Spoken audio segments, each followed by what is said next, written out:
चला नमस्कार विद्यार्थी मित्रांनो. उमेद आय एस अकॅडमीच्या ऑनलाईन आणि ऑफलाईन प्लॅटफॉर्मवर तुमचं सर्वांचं स्वागत आहे.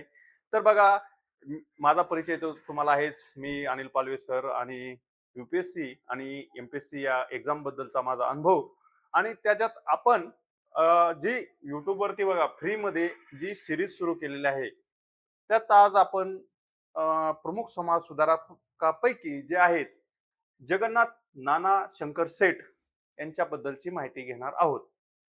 तर बघा, यांच्यावर आयोगाने पुन्हा पुन्हा प्रश्न आपल्याला विचारलेला दिसून येतो. तर यांच्यावर कशा प्रकारे प्रश्न आयोगाने विचारलेले आहेत बघा. तर एक 2-3 वेळा की आचार्य आत्रे यांनी यांच्याबद्दल जे उद्गार काढले होते त्याच्यावरती पण प्रश्न आहे. आणि यांचं जे कार्य आहे बघा मुंबईमध्ये, की ह्यांना मुंबईचे अनभिक्षित सम्राट असं म्हटलं जातं, की ह्यांनीच मुंबई खऱ्या अर्थाने उभारली असं बोललं जातं. तर आपण यांच्याबद्दल आणखी काही गोष्टी पाहिल्या पाहिजेत. तर बघा, एक तर त्यांनी शैक्षणिक क्षेत्रामध्ये केलेलं कार्य, मुंबईच्या उभारणीमध्ये यांचं जे योगदान आहे ते, आणि भारतामध्ये सुरुवातीला जे समाज सुधारणेमध्ये जे वारं वाहू लागलं होतं, त्यामध्ये यांचं कार्य. तर आपण वेळ न घालवता त्यांच्याबद्दलची लगेच माहिती पाहणार आहोत आणि आयोगाने कशा प्रकारचे प्रश्न विचारलेले आहेत ते सुद्धा आपण येथे पाहणार आहोत.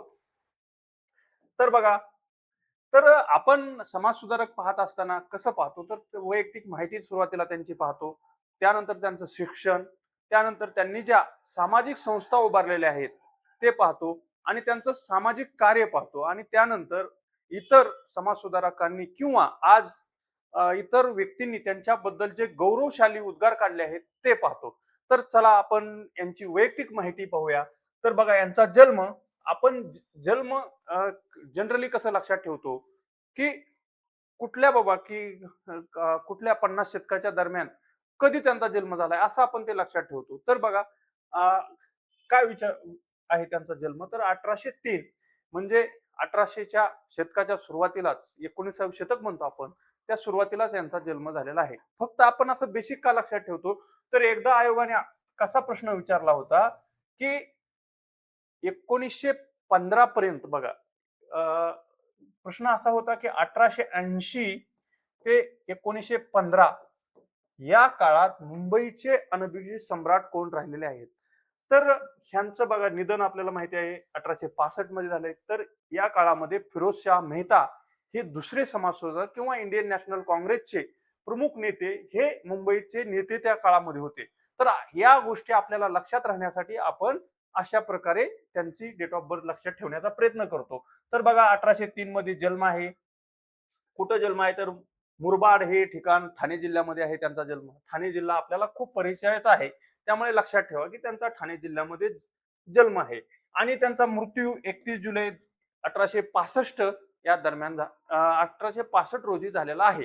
ह्या दोन गोष्टी एक पाठ करायच्या नाही आहेत, फक्त आपण लक्षात काय ठेवायचं की बाबा ह्या गोष्टी कशा आपण यांना कनेक्ट करू शकतो एवढं लक्षात ठेवा. त्यानंतर समोर पहा, त्यांचं मूळ आडनाव काय होतं, मुरकुटे हे त्यांचं आडनाव होतं. आडनाव, त्यांचं मूळ आडनाव मुरकुटे असल्याचं लक्षात येतं. त्यानंतर बघा, घराणे कोणचं, ब्राह्मण सोनार घराणे. तर त्यानंतर शैक्षणिक कार्य व शैक्षणिक संस्था सर्वात महत्वाचा टॉपिक आहे आणि त्याबद्दल आपण पाहणार आहोत. बघा, बॉम्बे नेटिव्ह एज्युकेशन सोसायटी जी 1822 1824 या काळाच्या दरम्यान त्या तेव्हाचे जे मुंबईचे गव्हर्नर होते इल्फिस्टन्स यांच्या मदतीने स्थापना झालेली आहे. आणि त्यांना मदत कुणी कुणी केली हे सुद्धा आपल्याला आयोग कधी कधी विचारतं बघा. तर स. छत्रे आणि बाळशास्त्री जांभेकर यांनी त्यांना ही संस्था स्थापन करण्यात मदत केलेली आहे, बॉम्बे नेटिव्ह एज्युकेशन सोसायटी. सर्वात महत्वाचं यांच्याबद्दल हे नाव आपण लक्षात ठेवायचं आहे, बॉम्बे नेटिव्ह एज्युकेशन सोसायटी. आणि भारतीयाने स्थापन केलेली मुंबईतील पहिली संस्था आहे, हे सुद्धा आपण वाक्य लक्षात ठेवा. असं सुद्धा विचारलं जाईल की भारतीय व्यक्तीने मुंबईमध्ये पहिली संस्था कोणती स्थापन केली होती, तर आपल्याला या संस्थेचं नाव बॉम्बे नेटिव्ह एज्युकेशन सोसायटी लक्षात ठेवायचं आहे आणि त्यासोबत जगन्नाथ शंकर सेठ हे नाव लक्षात ठेवायचं आहे. त्यानंतर पुढे पहा, आता इल्फिस्टन बद्दल आपण माहिती पाहिलेली आहे. बघा, इल्फिस्टन त्यांचे खूप चांगले मित्र होते किंवा त्यांचे खूप चांगले संबंध होते. त्या काळामधले खूप श्रीमंत व्यक्ती आहेत बघा हे. तर इल्फिस्टन गेल्यानंतर इल्फिस्टन्स कॉलेज आज मुंबईमध्ये जे आहे ते जगन्नाथ शंकर सेठ यांनी स्थापन केलेलं आहे बघा. त्याच्याबद्दल थोडक्यात माहिती काय? इल्फिस्टन कॉलेज 1834. लक्षात ठेवा मित्रांनो, ही खूप महत्वाची डेट आहे की कधी कधी आपल्याला या कॉलेज बद्दल सुद्धा विचारलं जातं. तर 1834 मध्ये इल्फिस्टन कॉलेजची स्थापना झाली. इल्फिस्टन यांच्या स्मरणार्थासाठी 3 लाख रुपये निधी जमवला आयोगाने. हे ते सुद्धा आपल्याला प्रश्न विचारलेला आहे की हे इल्फिस्टन कॉलेजच्या बांधणीमध्ये इल्फिस्टन यांच्या स्मारकासाठी 3 लाख निधी जमवला होता आणि त्यामध्ये नाना शंकर शेठ जे आहेत, जगन्नाथ शंकर शेठ, त्यांनी 25,000 रुपयाची मदत केली होती. ही सुद्धा आकडा आपण लक्षात ठेवायचा आहे. आणि बघा, इल्फिस्टन कॉलेजच्या आधी त्या इल्फिस्टन हायस्कूल मधून स्थापना झाली होती आणि त्यानंतर 1834 मध्ये इल्फिस्टन कॉलेजमध्ये रूपांतर झालेलं आहे.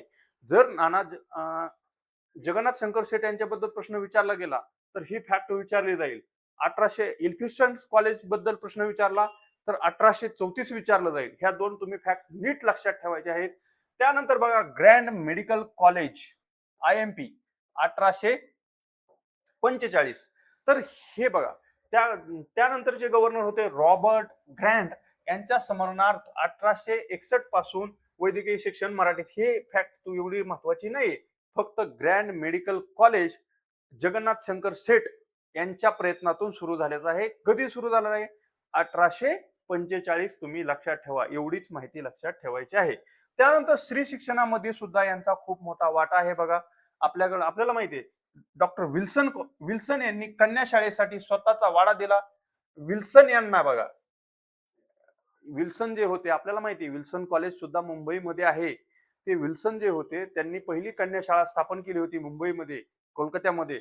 तर जेव्हा मुंबईमध्ये स्थापन केली तेव्हा ही किंवा जगन्नाथ शंकर सेठ यांनी आपला स्वतःचा वाडा त्या मुलींसाठी दिल्याचं दिसून येतं बघा. 1848 मध्ये स्वतःच्या वाड्यात जगन्नाथ शंकर सेठ हायस्कूल ची स्थापना झाल्याचं आपल्याला दिसून येतं. हे सुद्धा आपल्याला फॅक्ट लक्षात ठेवायचे. मुलींसाठी होतं बघा सुरू. 30,000 रुपयाची त्यांनी देणगी दिलेली आहे. इतर संस्था, जी महत्वाची संस्था आहे बघा, आज आपल्याला ही संस्था खूप नावाजलेली दिसते, जे स्कूल ऑफ आर्ट्स, एक भारतातील प्रमुख संस्था आहे. त्याच्या स्थापनेमध्ये सुद्धा यांचा वाटा असल्याचं आपल्याला दिसून येतं. त्यानंतर student literary and scientific society जी होती बघा, हे students literary and scientific society ही समाज सुधारकांनी स्थापन केलेली प्रमुख संस्था होती. 1848 यात सुद्धा शंकर जगन्नाथ सेठ यांनी मदत केल्याचं आपल्याला दिसून येतं. तर मला तुम्ही कमेंटमध्ये सांगा की या student literary and scientific society संबंधीचे इतर दोन समाज सुधारक कोण होते किंवा प्रमुख समाज सुधारक कोण होते, ते तुम्ही मला थोडक्यात सांगा. त्यानंतर पहा, 1854-55 मध्ये मुंबईतील पहिले विधी लॉ कॉलेज, जे आज आपल्याला चर्चगेट रेल्वे स्टेशनच्या तिथलं जे लॉ कॉलेज दिसतं ना, ते सुद्धा यांच्याच मदतीने झालेलं आहे. आणि याच लॉ कॉलेजनी महाराष्ट्रातील जे प्रमुख लॉयर दिसतात, प्रमुख म्हणजे बघा डॉक्टर बाबासाहेब आंबेडकरांचं नाव आहे, ते सुद्धा या कॉलेजमध्ये किंवा या कॉलेजमध्ये शिकवत सुद्धा ते होते. अशा गोष्टी आपल्याला कनेक्ट करून लक्षात ठेवायच्या आहेत. आणि हे कॉलेज बघा, मुंबईतील पहिलं लॉ कॉलेज आहे. आज गव्हर्नमेंट लॉ कॉलेज म्हणून जे आहे तेच ते कॉलेज असल्याचं आपल्याला दिसून येतं. या स्थापनेमध्ये सुद्धा जगन्नाथ शंकर शेठ यांचा वाटा आहे. त्यानंतर संस्कृत शिक्षणासाठी मुंबई विद्यापीठास त्यांनी देणगी दिलेली आहे. आता बघा, एवढ्या शैक्षणिक संस्था जर एखाद्या व्यक्तीने उभारल्या तर त्यांना आपण का बरं तिथले राजा म्हणू किंवा अनभिषित सम्राट का म्हणू नये, ही गोष्ट आपण इथे लक्षात घ्यायची आहे. सामाजिक व प्रशासनिक कार्य काय बघा त्यांचं. सती प्रथा बंदी साठी भारतीयांनी एक ब्रिटिश गव्हर्नमेंट किंवा ब्रिटिश पार्लमेंटकडे एक अर्ज केला होता. त्या अर्जावर डॉक्टर राजाराम मनोहर रॉय यांच्या सोबत सही करणारं व्यक्तिमत्व म्हणजे जगन्नाथ शंकर सेठ हे आहेत बघा. की महाराष्ट्रातून ह्या सती प्रथा बंदी करण्यासाठी ब्रिटिश पार्लमेंटला पाठवलेल्या अर्जावर राजाराम मनोहर रॉय यांच्यासोबत स्वाक्षरी जगन्नाथ शंकर शेठ यांनी केलेले आहे. असं सुद्धा आयोगाने पुन्हा पुन्हा प्रश्न विचारलेला आहे. त्याच्यानंतर आपल्याला माहिती आहे 1829 मध्ये सतीबंदी कायदा झाला आणि हा कायदा करण्यामध्ये महाराष्ट्रातलं प्रमुख व्यक्तिमत्व म्हणजेच आपले जगन्नाथ शंकर शेठ हे आहेत. आयोग इथे सुद्धा आपल्याला प्रश्न विचारू शकतो. म्युनिसिपल ऍक्ट बघा, म्युनिसिपल ऍक्ट 1846 मुंबई काउन्सिलवर असताना हा कायदा मंजूर करण्यासाठी प्रस्ताव स्वतंत्र म्युनिसिपल कमिशन नियुक्तीस यांनी प्रयत्न केलेला आहे. जस्टिस ऑफ पीस त्या काळामध्ये बघा इंग्रज शासनाने यांना की 1825 मुंबई नियुक्त जे 12 जेपी जस्टिस ऑफ पीस होते त्यात 4 महाराष्ट्रीयन, त्यात नानांचा समावेश. ग्रँड ज्युरीमध्ये गोऱ्या पंचासोबत बसण्याचा मान सुद्धा नानांना मिळालेला आहे. हे इथून वेगळं आहे बघा.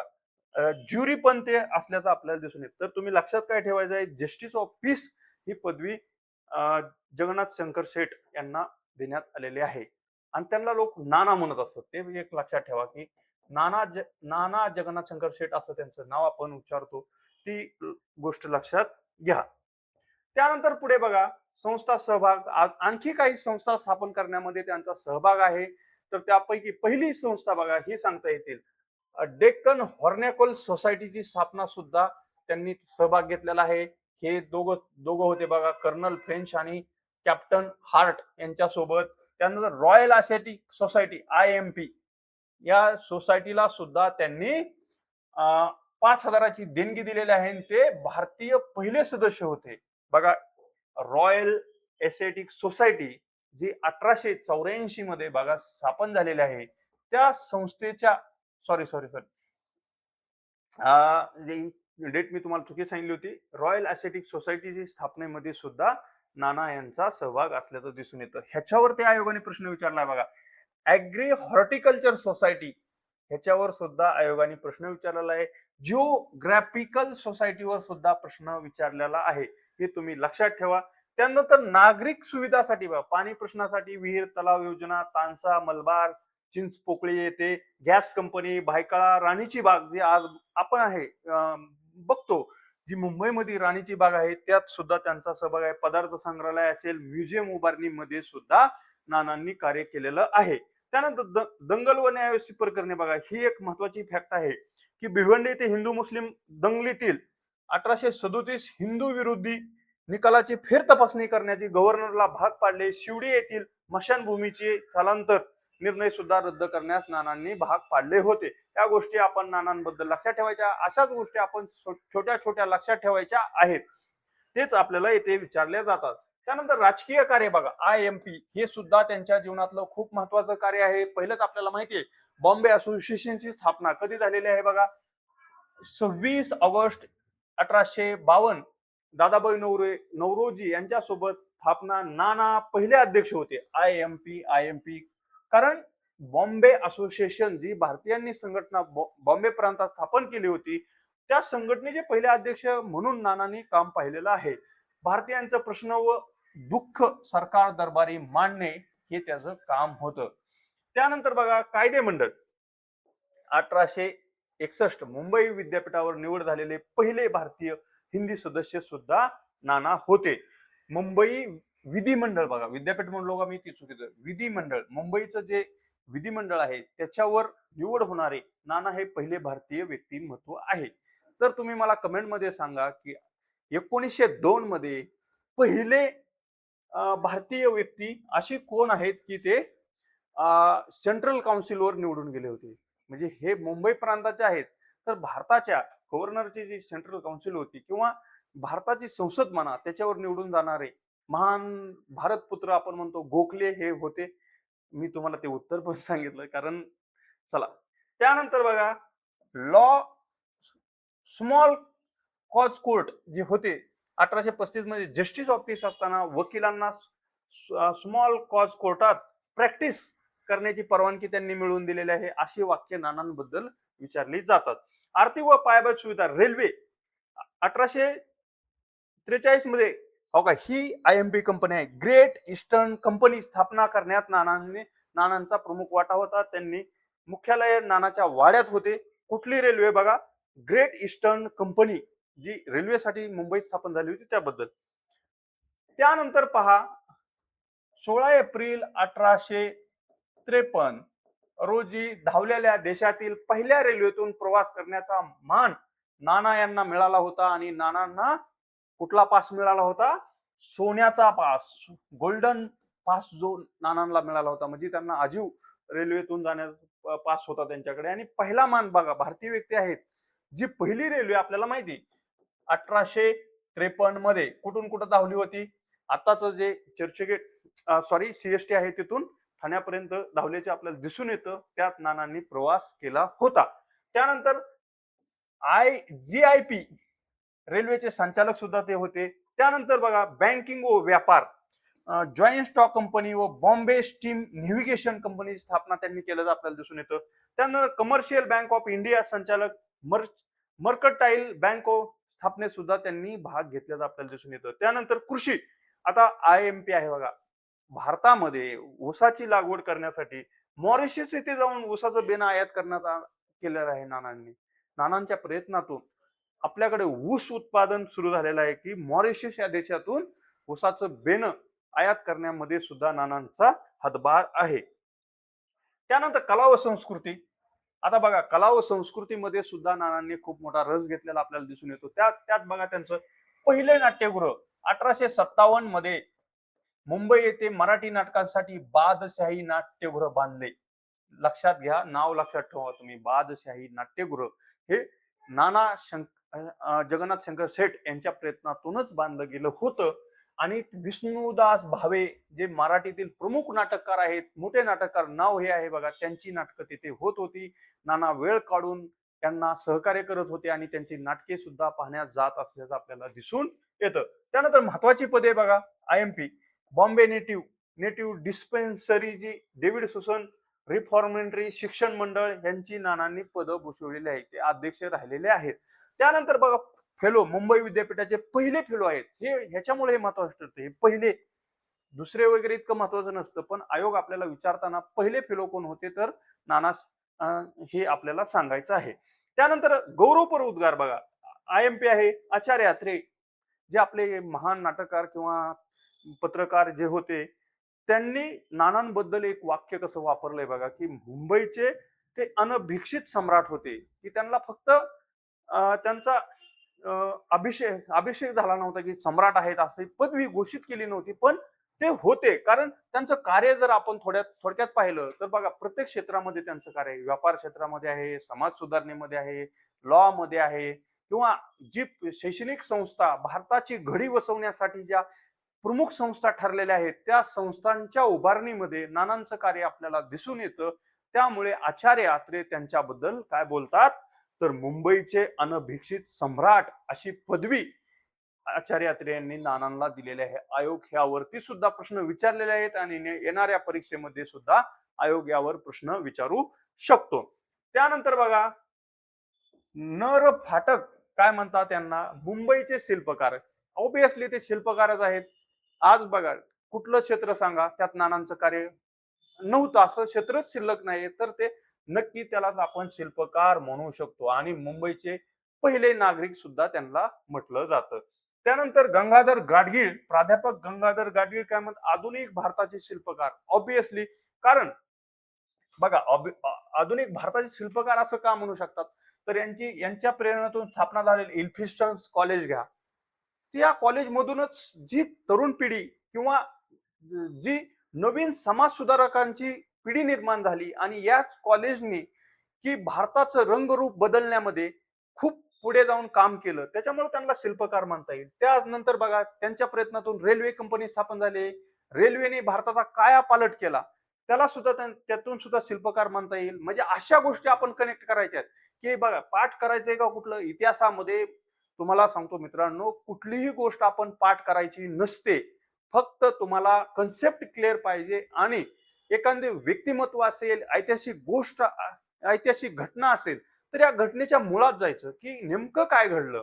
जर तुम्हाला कळालं तर तुम्ही कुठलंही इतिहासातली गोष्ट इझिली लक्षात ठेवू शकता. जसं उदाहरण मी देऊन सांगेल तुम्हाला की पहिलं महायुद्ध असं अचानक घडणाऱ्या घटना आहेत का तर नसतात, त्याच्या मागे खूप मोठं ऐतिहासिक घटना असतात आणि त्या घटनेतून अशा घटना घडतात. म्हणून समाज सुधारक सुद्धा करताना आपण काल जे पाहिलं लेक्चर बघा, कर्वे पाहिले. कर्वेंचं कार्य कशावर अवलंबून होतं, की स्वतः समाजातनं बहिष्कृत झाले. त्यांच्यानंतर त्यांची पावले त्या त्या संस्था स्थापन करण्याकडे वळाली आणि त्यांनी ऐतिहासिक कामगिरी करून दाखवल्याचं आपल्याला दिसून येतं. अशा प्रकारे आपण समाज सुधारक लक्षात ठेवायचे असतात. त्यानंतर हे गाडगीळ त्याच्यामुळे त्यांना आधुनिक भारताचे शिल्पकार म्हणतात. तर ते नक्कीच आहेत आणि डिस्क्रिप्टिव्ह एक्झाम मध्ये सुद्धा ह्याच्यावर 10 किंवा 15 मार्काचा प्रश्न विचारला जाऊ शकतो, की स्पष्ट करा नाना अ, जे जगन्नाथ शंकर सेठ जे आहेत ते आधुनिक भारताचे शिल्पकार कसे ठरतात. तर आपल्याला त्यांचं शैक्षणिक कार्य असेल किंवा सामाजिक कार्य असेल किंवा व्यापारामधले जी गोष्टी आहेत त्या चांगल्या प्रकारे स्पष्ट करता आल्या पाहिजेत आणि त्याला आधार या त्यांच्या संस्थांचा देण्याचा आपण प्रयत्न केला तर आपल्याला नक्की मार्क मिळतात. त्यानंतर बघा आचार्य जावडेकर त्यांच्याबद्दल काय म्हणतात. लोकांच्या वतीने सरकारशी बोलणारे व मध्यस्थी करणारे मुंबईतील पहिले पुढारी. ऑब्विसली बघा वकिलांचा त्यांनी प्रश्न मार्गी लावलेला आहे किंवा चिंचपोकळे येथील ती गॅस कंपनी असेल किंवा शिवडी येथील मशानभूमी असेल, ते प्रश्न म्हणजे लोकांचे प्रश्न सरकारला सांगणारे आणि सरकारमधले बघा इन्फिस्टनशी बोलून त्यांनी बॉम्बे नेटिव्ह एज्युकेशन सोसायटी स्थापना केलेली आहे, की त्यांचं वाक्य खूप फेमस आहे, की ते इल्फिस्टनला रिक्वेस्ट करतात की आमच्या लोकांना शिक्षण द्या तर आमचा देश पुढे येईल. म्हणजे अशा वाक्यातूनच आपण ह्या गोष्टी पटवून द्यायच्या आहेत किंवा लक्षात ठेवायच्या आहेत आणि आपली जी एक्झाम आहे त्यात हे प्रश्न आपण अजिबात चुकायचे नाही.